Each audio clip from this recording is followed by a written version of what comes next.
कृष्ण गोविंद हरे मुरारे हे नाथ नारायण वासुदेव। श्री कृष्ण गोविंद हरे मुरारे हे नाथ नारायण वासुदेव। नाथ नारायण वासुदेव हे नाथ नारायण वासुदेव हे नाथ नारायण वासुदेव हे नाथ नारायण वासुदेव। श्री कृष्ण गोविंद हरे मुरारे हे नाथ नारायण वासुदेव। राम हरे राम राम राम हरे हरे हरे कृष्ण कृष्ण कृष्ण हरे हरे हरे राम राम राम हरे हरे हरे कृष्ण कृष्ण कृष्ण हरे हरे हरे राम राम राम हरे हरे हरे कृष्ण कृष्ण कृष्ण हरे हरे। जय श्री कृष्ण। कल की कथा में हम लोग सुने कि भगवान ने हाथ से ही गिरिराज गोवर्धन को उखाड़कर धारण कर लिया और सारे ब्रज की रक्षा की। इंद्र का मदचूर करने वाले वे ही भगवान गोविंद हम पर प्रसन्न हों। आज की कथा में श्री कृष्ण भगवान का अभिषेक किया जाएगा। सुखदेव जी कहते हैं, परीक्षित, जब भगवान श्री कृष्ण ने गिरिराज गोवर्धन को धारण करके मूसलाधार वर्षा से ब्रज को बचा लिया, तब उनके पास गोलोक से कामधेनु और स्वर्ग से देवराज इंद्र अपने अपराध को क्षमा कराने के लिए और कामधेनु बधाई देने के लिए आए।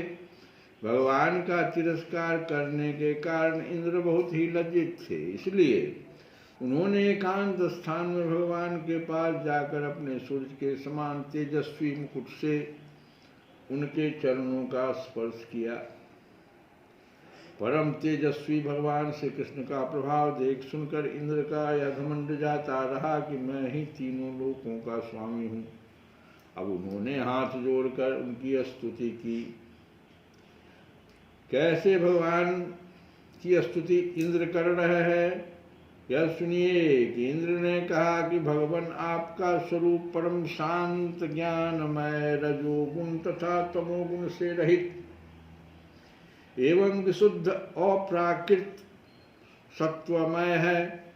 यह गुणों के प्रवाह रूप से प्रतीत होने वाला प्रपंच केवल मायामय है, क्योंकि आपका स्वरूप न जानने के कारण ही आप में इसकी प्रतीति होती है। जब आपका संबंध अज्ञान और उसके कारण प्रतीत होने वाले देहादि से है ही नहीं, फिर उन देह आदि की प्राप्ति के कारण था उन्हीं से होने वाले लोभ क्रोध आदि दोष तो आप में हो ही कैसे सकते हैं। प्रभु, इन दोषों का होना तो अज्ञान का लक्षण है। इस प्रकार यद्यपि अज्ञान और उससे होने वाले जगत से आपका कोई संबंध नहीं है, फिर भी धर्म की रक्षा और दुष्टों का दमन करने के लिए आप अवतार ग्रहण करते हैं और निग्रह अनुग्रह भी करते हैं। आप जगत के पिता, गुरु और स्वामी हैं। आप जगत का नियंत्रण करने के लिए दंड धारण किए हुए दुस्तर काल हैं। आप अपने भक्तों की लालसा पूर्ण करने के लिए स्वच्छंदता से लीला शरीर प्रकट करते हैं, और जो लोग हमारी तरह अपने को ईश्वर मान बैठते हैं उनका मान मर्दन करते हुए अनेकों प्रकार की लीलाएं करते हैं। प्रभु, जो मेरे जैसे अज्ञानी और अपने को जगत का ईश्वर मानने वाले हैं, वे जब देखते हैं कि बड़े बड़े भय के अवसरों पर भी आप निर्भय रहते हैं, तब वे अपना घमंड छोड़ देते हैं और गर्व रहित होकर संत पुरुषों के द्वारा सेवित भक्ति मार्ग का आश्रय लेकर आपका भजन करते हैं। प्रभु, आपकी एक एक चेष्टा दुष्टों के लिए दंड विधान है। प्रभु, मैंने ऐश्वर्य के मद से चूर होकर आपका अपराध किया है, क्योंकि मैं आपकी शक्ति और प्रभाव के संबंध में बिल्कुल अनजान था। परमेश्वर, आप कृपा करके मुझ मूर्ख अपराधी का यह अपराध क्षमा करें और ऐसी कृपा करे कि मुझे फिर कभी ऐसे दुष्ट अज्ञान का शिकार न होना पड़े। स्वयं प्रकाश, इंद्रियातीत परमात्मन, आपका यह अवतार इसलिए हुआ है कि जो असुर सेनापति केवल अपना पेट पालने में ही लग रहे हैं और पृथ्वी के लिए बड़े भारी भार के कारण बन रहे हैं, उनका वध करके उन्हें मोक्ष दिया जाए। और जो आपके चरणों के सेवक हैं, आज्ञाकारी भक्तजन हैं, उनका अभ्युदय हो, उनकी रक्षा हो। भगवान, मैं आपको नमस्कार करता हूँ। आप सर्वांतर्यामी पुरुषोत्तम तथा सर्वात्मा वासुदेव हैं। आप यदुवंशियों के एकमात्र स्वामी, भक्तवत्सल एवं सबके चित्त को आकर्षित करने वाले हैं। मैं आपको बार बार नमस्कार करता हूँ। आपने जीवों के समान कर्मवश होकर नहीं, स्वतंत्रता से अपने भक्तों की तथा अपनी इच्छा के अनुसार शरीर स्वीकार किया है। आपका यह शरीर भी विशुद्ध ज्ञान स्वरूप है। आप सब कुछ हैं, सबके कारण हैं और सबके आत्मा हैं। मैं आपको बार बार नमस्कार करता हूँ। भगवान, मेरे अभिमान का अंत नहीं है और मेरा क्रोध भी बहुत ही तीव्र मेरे बस के बाहर है। जब मैंने देखा कि मेरा यज्ञ तो नष्ट कर दिया गया, तब मैंने मूसलाधार वर्षा और आंधी के द्वारा सारे ब्रजमंडल को नष्ट कर देना चाहा, परंतु प्रभु, आपने मुझ पर बहुत ही अनुग्रह किया।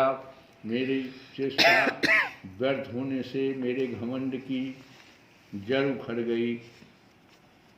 आप मेरे स्वामी हैं, गुरु हैं और मेरे आत्मा हैं। मैं आपकी शरण में हूँ। श्री सुखदेव जी कहते हैं, परीक्षित, जब देवराज इंद्र ने भगवान श्री कृष्ण की इस प्रकार स्तुति की, तब उन्होंने हंसते हुए मेघ के समान गंभीर वाणी से इंद्र को संबोधन करके कहा। श्री भगवान ने कहा, इंद्र, तुम ऐश्वर्य और धन संपत्ति के मद से पूरे पूरे मतवाले हो रहे थे, इसलिए तुम पर अनुग्रह करके ही मैंने तुम्हारा यज्ञ भंग किया है। यह इसलिए कि अब तुम मुझे नित्य निरंतर स्मरण रख सको। जो ऐश्वर्य और धन संपत्ति के मद से अंधा हो जाता है, वह यह नहीं देखता कि मैं काल रूप परमेश्वर हाथ में दंड लेकर उसके सिर पर सवार हूँ। मैं जिस पर अनुग्रह करना चाहता हूँ उसे ऐश्वर्य भ्रष्ट कर देता हूँ। मैं जिस पर अनुग्रह करना चाहता हूँ उसे ऐश्वर्य भ्रष्ट कर देता हूँ। इंद्र, तुम्हारा मंगल हो। अब तुम अपनी राजधानी अमरावती में जाओ और मेरी आज्ञा का पालन करो। अब कभी घमंड न करना, नित्य निरंतर मेरी मन सन्निधि का, मेरे संयोग का अनुभव करते रहना और अपने अधिकार के अनुसार उचित रीति से मर्यादा का पालन करना। परीक्षित, भगवान इस प्रकार आज्ञा दे ही रहे थे कि मनस्विनी कामधेनु ने अपनी संतानों के साथ गोप वेशधारी परमेश्वर श्री कृष्ण की वंदना की और उनको संबोधित करके कहा। कामधेनु ने कहा, सच्चिदानंद स्वरूप श्री कृष्ण, आप महायोगी योगेश्वर हैं। आप स्वयं विश्व हैं, विश्व के परम कारण हैं, अच्युत हैं, संपूर्ण विश्व के स्वामी, आपको अपने रक्षक के रूप में प्राप्त कर हम सनाथ हो गई। आप जगत के स्वामी हैं, परंतु हमारे तो परम पूजनीय आराध्य देव ही हैं। प्रभु, इंद्र भी त्रिलोकी के इंद्र हुआ करें, परंतु हमारे इंद्र तो आप ही हैं। अतः आप ही गौ, ब्राह्मण, देवता और साधुजनों की रक्षा के लिए हमारे इंद्र बन जाइए। विप्रधेनु सुर संत हित लिन्न मनुजय अवतार। हम गौएं ब्रह्मा जी की प्रेरणा से आपको अपना इंद्र मानकर अभिषेक करेंगी। विश्वात्मन, आपने पृथ्वी का भार उतारने के लिए ही अवतार धारण किया है। श्री सुखदेव जी कहते, परीक्षित, भगवान श्री कृष्ण से ऐसा कहकर कामधेनु ने अपने दूध से और देवताओं की प्रेरणा से देवराज इंद्र ने ऐरावत की सूढ़ के द्वारा लाए हुए आकाश गंगा के जल से देवर्षियों के साथ यदुनाथ श्री कृष्ण का अभिषेक किया। उन्हें गोविंद नाम से संबोधित किया। यहीं पर गोविंद नाम उनका पड़ गया। उस समय वहां नारद, गोविंद नाम किसने दिया? कामधेनु ने। उस समय वहां नारद, तुम्बुरु आदि गंधर्व, विद्याधर, सिद्ध और चारण पहले से ही आ गए थे। वे समस्त संसार के पाप ताप को मिटा देने वाले भगवान के लोक मलापह यश का गान करने लगे और अप्सराएं आनंद से भरकर नृत्य करने लगी। मुख्य देवता भगवान की स्तुति करके उन पर नंद नवन के दिव्य पुष्पों की वर्षा करने लगे। नंदन वन के दिव्य पुष्पों की वर्षा करने लगे। तीनों लोकों में परमानंद की बाढ़ आ गई और गौओं के स्तनों से आप इतना दूध गिरा कि पृथ्वी गीली हो गई। नदियों में विविध रसों की बाढ़ आ गई। वृक्षों से मधुधारा बहने लगी। बिना जोते बोए पृथ्वी में अपने अनेकों प्रकार की औषधियाँ, अन्न पैदा हो गए। पर्वतों में छिपे हुए मणिमाणिक्य स्वयं ही बाहर निकल आए। परीक्षित, भगवान श्री कृष्ण का अभिषेक होने पर जो जीव स्वभाव से ही क्रूर हैं, वे भी बैरहीन हो गए। उनमें भी परस्पर मित्रता हो गई। इंद्र ने इस प्रकार गौ और गोकुल के स्वामी श्री गोविंद का अभिषेक किया और उनसे अनुमति प्राप्त होने पर देवता, गंधर्व आदि के साथ स्वर्ग की यात्रा की। श्री कृष्ण गोविंद हरे मुरारे ना